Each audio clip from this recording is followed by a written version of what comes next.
everyone. Hope everyone had a wonderful week. And here we're gathered for exhortation and for praise and worship. It's wonderful to see the family once again. So let's turn our Bibles to Leviticus chapter 23 and verse 33 to 44. Once again, Leviticus chapter 23, verse 33 to 44. So we're going to meditate today on the Feast of Tabernacles, which is happening currently in Israel. I'm learning about it and it's very interesting to me, and that's what the Lord put in my heart. So let's learn together about what the Lord wants to share among us.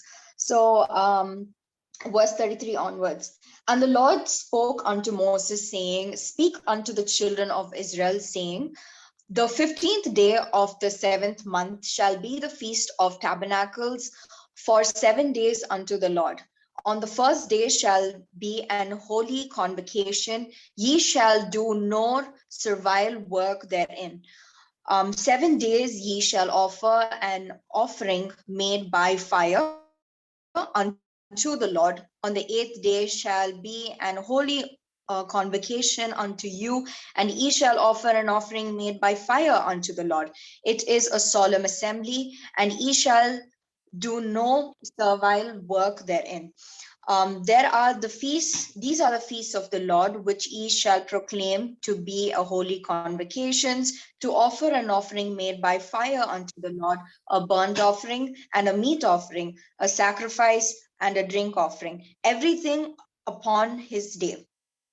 Besides the Sabbaths of the Lord, and besides your gifts, and besides all your vows, and besides all your freewill offerings, which ye give unto the Lord, also in the 15th day of the 7th month, when ye has gathered in the fruit of the land, ye shall keep a feast unto the Lord 7 days. And on the first day shall be a Sabbath, and on the 8th day shall be a Sabbath. And ye shall take you on the first day the boughs of goodly trees, branches of palm trees, and boughs of thick trees, and willows of brook. And ye shall rejoice before the Lord your God 7 days. And ye shall keep it a feast unto the Lord 7 days in a year. It shall be a statute forever in your generations. Ye shall celebrate it in the 7th month. Ye shall dwell in booths 7 days. All that are Israelites born shall dwell in booths, that your generations may know that I made the children of Israel to dwell in booths when I brought them out of the land of Egypt. I am the Lord your God. And Moses declared unto the children of Israel these feasts of the Lord. So throughout this passage, as we can see, that we learn about what are the different types of things in regard with the Feast of the Tabernacles. So right now in Israel, the Feast of the Tabernacles is known as the Sukkot. And towards the end, as we can read, they're talking about a lot of booths. So what are these booths? These booths are called sukkah, which are temporary booths. They build outside their homes, maybe in the balconies, maybe in the roads. These are temporary booths to remind them that how the Israelites journeyed from Egypt to Israel once upon a time. And this entire feast is actually a feast of thanksgiving. And as you know, because it's a Feast of Tabernacles, in this feast alone, the Lord wants, and it's very evident that the Lord wants to dwell, his desire to dwell among his people. So with my group here, as we were discussing and we were sharing about our thoughts on this feast and reading the word of God, the Lord brought specific things into light that I want to share today. All of us might think that this feast is in the olden days, this is in the old covenant, it's not the Old Testament, and it's different. It's the Jewish feast. The Israelites have to do it. It's not our responsibility. But it is not so. It has clearly said that this is the Lord's appointed feast. It is a holy convocation for everyone. So in this, as we read about it, it's very evident that there is a harvest that's happening. They also call it a feast of ingathering, that is bringing your best fruits unto the Lord. And we read about a lot of offerings that happen. So in all of this, the Lord talks about a beautiful sense of, coming together as a family and acknowledging the Lord. Throughout the Bible, we read that the Lord puts so many different laws, so many different rules, a lot of occasions and celebrations in order to acknowledge the Lord. As we read, we also see that the first and the last day of the feast, this feast happens for a week, that's 7 days. The first and the last day is considered as a Shabbat, which is a day of rest, a day of remembrance of what the Lord has done. So in all of the celebration, the Lord also wants that season of acknowledgement, of just coming to him and saying, thank you, Lord, for everything that you have done in our lives. And also, I just want to point out that during this season, the Israelites and the families, they take this opportunity to teach their children about what this is about, what is the purpose of why we are celebrating such a thing, and what are the traditional things that we do.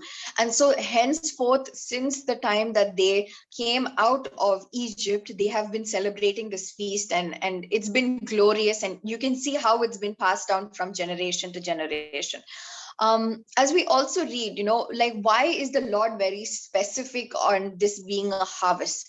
So if we move to Zechariah chapter 14, just a second, Zechariah chapter 14.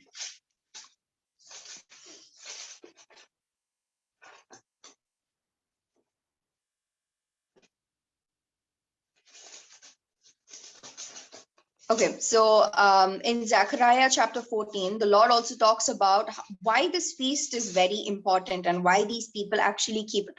So Zechariah chapter 14, verse 16 to 19 says that, and it shall come to pass that everyone that is left of all the nations which come against Jerusalem shall even go up from the year to year to worship the King, the Lord of hosts, and to keep the feast of the tabernacles. And it shall be so that whoso will not come up of all the families of the earth unto Jerusalem to worship the King, the Lord of hosts, even upon them shall be no rain. And if the family of Egypt go not up and not come up, and come not, then that shall have no rain. And there shall be a plague wherein the Lord will smite the heathen that come not up to keep the Feast of Tabernacles. And as you can see, that this was very specific instructions the Lord had given. Heathens, as in, he talks about the Jews, he talks about various people scattered around the world, but heathens almost refers to the Gentiles who know about the truth and who don't, come to this place of, worshiping and celebrating this tabernacle, Feast of Tabernacles. So as we read about this, the Lord is very specific on bringing an offering and placing it in front of him. And it's a season of harvest, so it's also a season where people are gathering, they're very busy, and they're bringing their best to the Lord. So like I mentioned before, it is not just for the Israelites, it's for all of us to rejoice and remember the Lord in these 7 days that happens. So like I said, the main connection of why this feast was very particular was because if there was no offering, there would be no blessing, that is, no rain. And if there was no rain, there would be no fruits, or there would be no harvest for the rest of the year. So you can see that how much the Israelites and the people who traveled to Jerusalem were very attentive of and how they revered the Lord, because they understood that they serve a God of providence.